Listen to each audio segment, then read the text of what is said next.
ఆంధ్రప్రదేశ్లో ఇటీవల జరిగిన కలెక్టర్ల కాన్ఫరెన్స్ 2 రోజుల భోజనాలకు 1.2 కోట్ల రూపాయలు ఖర్చు చేశారని టైమ్స్ ఆఫ్ నౌ ఒక కథనంలో రాసుకొని వచ్చింది. వివరాల్లోకి వెళితే, సచివాలయంలో 2 రోజుల పాటు జరిగిన సమావేశాల్లో ఐఏఎస్, ఐపీఎస్ అధికారులతో పాటు మంత్రులకు భోజనాలకు 1.2 కోట్లు చెల్లించడం చర్చనీయాంశంగా మారింది. టెండర్లు లేకుండా నామినేషన్ పద్ధతిలో విజయవాడలోని ఒక ప్రముఖ హోటల్కు 2 రోజుల కలెక్టర్ల కాన్ఫరెన్స్కు భోజనాల సరఫరా బాధ్యతను అప్పగించారు. రోజుకు 60 లక్షల చొప్పున మధ్యాహ్న భోజనం, రాత్రికి డిన్నర్, స్నాక్స్ కోసం ఏకంగా 1.2 కోట్లు చెల్లించినట్లు సమాచారం. ఏపీలోని 26 జిల్లాల కలెక్టర్లు, ఎస్పీలు వెలగపూడి సచివాలయంలో జరిగిన కలెక్టర్ల సదస్సుకు హాజరయ్యారు.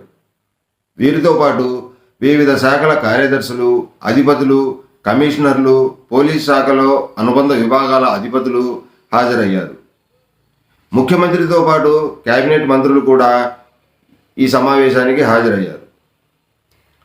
మంత్రులు ఐఏఎస్, ఐపీఎస్ అధికారులతో కలుపుకొని మొత్తం 250 నుంచి 300 మంది లోపు సదస్సుకు హాజరయ్యారు. వీరితో పాటు అధికారులు, మంత్రుల సహాయకులు, డ్రైవర్లు, పత్రికల వాళ్ళు, ఎస్కార్ట్ సిబ్బంది మొత్తం కలుపుకొని సుమారుగా 1000 నుంచి 1200 వరకు ఉంటారని అంచనా.